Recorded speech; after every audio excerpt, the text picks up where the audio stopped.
அக்கா வெளியே போயிருக்காங்க, வர்றதுக்கு கொஞ்சம் லேட் ஆகும். நானும் சத்யாவும் சாப்பிடுவோமா? அம்மா நான் மேலேயே உட்காந்துக்கிறேம்மா, கீழே உட்கார முடியாது, ரொம்ப டயர்டாவே இருக்குதுமா. சரிமாக்கா, நீ மேலே உட்காந்துக்கோ, நான் தான் சாப்பாடு வச்சு எடுக்கிறேன். ஏட்டி சத்யா உட்கார, நீயும் சாப்பிட்றதுக்கு. ஏமா அவ மட்டும் மேலே உட்காந்துருக்கா? ஏட்டி அவளுக்கு கல்யாணம் ஆயிடுச்சு, இனிமேல நீ அவன்னு பேசக்கூடாது, அக்கான்னு மரியாதையா பேசணும், சரியா? ஓ கல்யாணம் ஆயிட்டா இவ்வளோ மரியாதை மதிப்பெல்லாம் தானா வருமா? ஏட்டி காமெடி பண்ணாத, வந்து உட்கார சாப்பிட்றதுக்கு. சரி நான் கீழே உட்காந்துக்கிறேன் சாப்பிட்றதுக்கு. அம்மை மீன் கறி வச்சு எனக்கு ஊட்டி விடுமா, ரொம்ப நாள் ஆச்சு நீங்க எனக்கு எடுத்து கொடுத்து.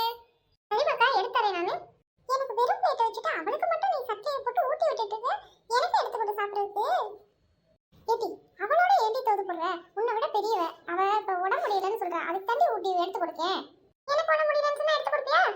டி சண்டை கட்டாதுடி, 2 பேருக்கு வந்து அம்மா எடுத்து தரும், சாப்பிட்டு வாடி.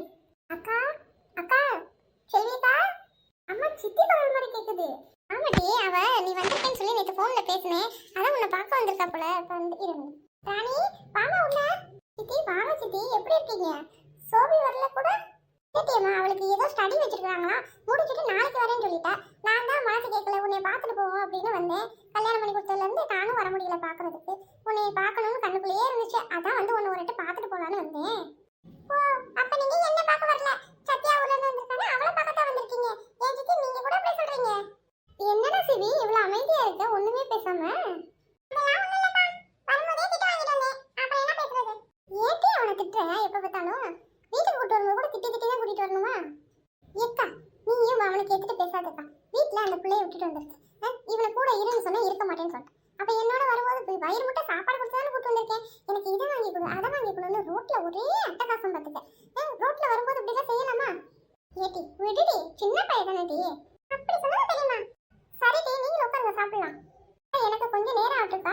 யாருக்குக்கா எடுத்து கொடுத்துட்டு இருக்க சாப்பாடு? வேற யாருக்கு? கல்யாணம் பண்ணி கொடுத்த கை குழந்தைக்கு தான் ஊட்டி விட்டுட்டு இருக்காங்க. என்ன பாப்பா சொல்ற? கல்யாணம் பண்ணி கொடுத்த கை குழந்தையா? டேய் சிரிக்காதடா, போய் உட்காரு சாப்பிடுறது. அம்மா அது ஒண்ணு இல்லட்டியம்மா, அவளுக்கு உடம்பு முடியல, ஒரு மாதிரி இருக்கு, சாப்பாடே எடுக்க மாட்டேங்குதுன்னு சொன்னாட்டி, அதுக்காக பிள்ளைக்கு கொஞ்சம் எடுத்து கொடுத்தா சாப்பிடுவாளே வயிறு முட்டை அப்படின்னு சொல்லி எடுத்து கொடுத்தேன்டி. 2 வாய் கூட சாப்பிடல, பொம்மட்டிக்கிட்ட சாப்பிட மாட்டேன்னு சொல்லிட்டு இருக்கா. இவங்க கிண்டல் பண்ணிட்டு இருக்கிறாங்க. அக்கா அப்படியாக்கா, நிஜமா அவளுக்கு சாப்பாடு எடுக்கலன்னு சொல்றாளா? சரி ராணி நீ வா, கொஞ்சம் உன்கிட்ட பேசணும். சித்தி என்னன்னு என்கிட்டயே சொல்லுங்க சித்தி, நான் சொன்னதுக்கு ஏன் இப்படி ரியாக்ட் பண்றீங்க? என்னாச்சு சித்தி?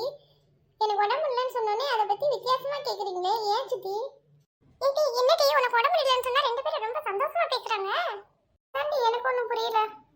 ஏடி சத்யா அப்பா கொஞ்சம் நாட்டம் மாறி இருக்காராட்டி? இல்ல சோனி அப்படியே தான் இருக்காரு, அவரு எவ்வளவு ஜாலியா நம்ம கூட ஃப்ரெண்ட்லியா இருந்தாரு, இப்ப ஏன் இப்படி இருக்காருன்னே தெரியல சோனி. எல்லாத்துக்கும் காரணம் நான் தாண்டி, நான் மட்டும் லவ் பண்ணி மேரேஜ் பண்ணாம இருந்திருந்தா இந்த மாதிரி எல்லாம் நடந்திருக்காது இல்ல. இப்போ என் மேல அவ்வளோ வெறுப்பா இருக்காரு. இப்ப நான் வந்தது தெரிஞ்சா கூட அவர் என்கிட்ட பேச கூட மாட்டார்லட்டி. நீ ஒன்றும் கவலைப்படாத சத்யா, அப்படி எப்படியாவது அப்பாவை நம்ம